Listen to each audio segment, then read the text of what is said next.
印度想从俄罗斯获取图160战略轰炸机，那么关键时刻，俄罗斯如何平衡与中国和印度双方的关系呢？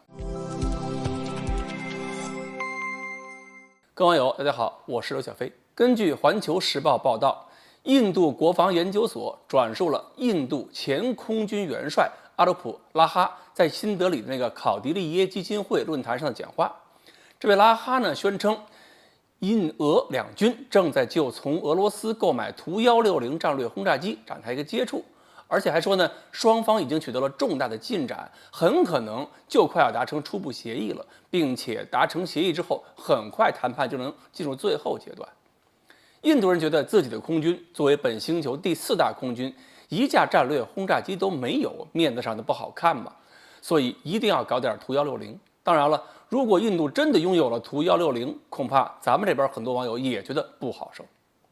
图160呢，说起来不算什么特别先进的飞机，但是如果到了印度手里边，确实对中国威胁比较大。它的航程、作战半径、速度都决定了，即使是部署在印度南部，这些轰炸机也可以对中国境内很大范围之内发起袭击。再有就是要关注，如果印度引进了图160，会配备什么武器呢？如果说俄罗斯提供了类似哈101或者是哈55这样的巡航导弹，打击半径能到2000公里以上，那么我们中西部很大一片领土都在图160的打击范围之内了。当然，这种射程的武器通常也不会出口，俄罗斯提供的弹药射程会控制在300公里之内。那么后边就要看印度能不能发展自己的远程空射武器，能不能挂在图160上。所以未来我们要关注几种印度巡航导弹的研制进度，比如说布拉姆斯2。其实就是俄罗斯锆10高超音速导弹的印度版，俄罗斯向印度提供了大量的相关技术。再看我们这边，虽然中国空军的战斗机还有防空体系现在跟以前相比有了长足的发展，但是呢，我们在中印边界前线的问题是机场数量并不多，这就意味着我们的截击窗口时间很短，拦截网比较稀疏，要组织有效的截击难度很大。硬要我说什么不用担心呐，印度干什么都构不成威胁呀，这话我还真说不出口。不过呢，这里有些文章还是可以做的。俄罗斯现在面对西方的压力，非常需要中国的信任。这种情况下，俄罗斯向印度出售或者是租借战略轰炸机，一旦引起中国民众的警惕和不满，恐怕对俄罗斯更不利。这个莫斯科方面应该知道。但印度呢，也是俄罗斯想争取的国家，是俄罗斯军工体系的传统大客户。对俄罗斯的军工来讲，印度意味着资金的来源、练手的工具、实验的场所。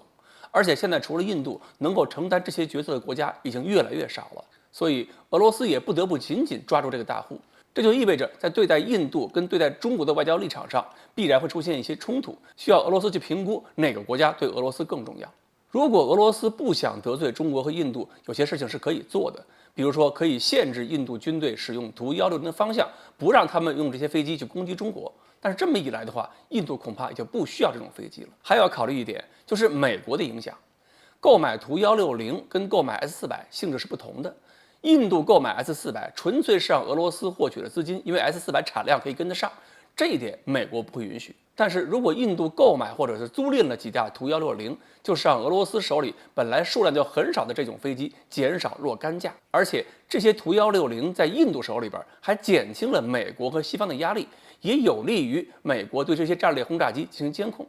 所以俄罗斯也应该想清楚，把图160交给印度，对俄罗斯来讲是否是得不偿失。无论如何，这个问题上我们必须做好充分的打算。如果俄罗斯最后真的出于经济目的同意向印度提供这些飞机，那么我们的对策就是要增强针对印度的远程预警以及空中截击能力。所以只有自己的能力才是最可靠的。好，关于一旦俄罗斯向印度提供图160轰炸机，对中印俄美各方面会产生什么样的影响，今天呢我们就分析到这里，欢迎大家继续关注我们的栏目，我们下期再聊。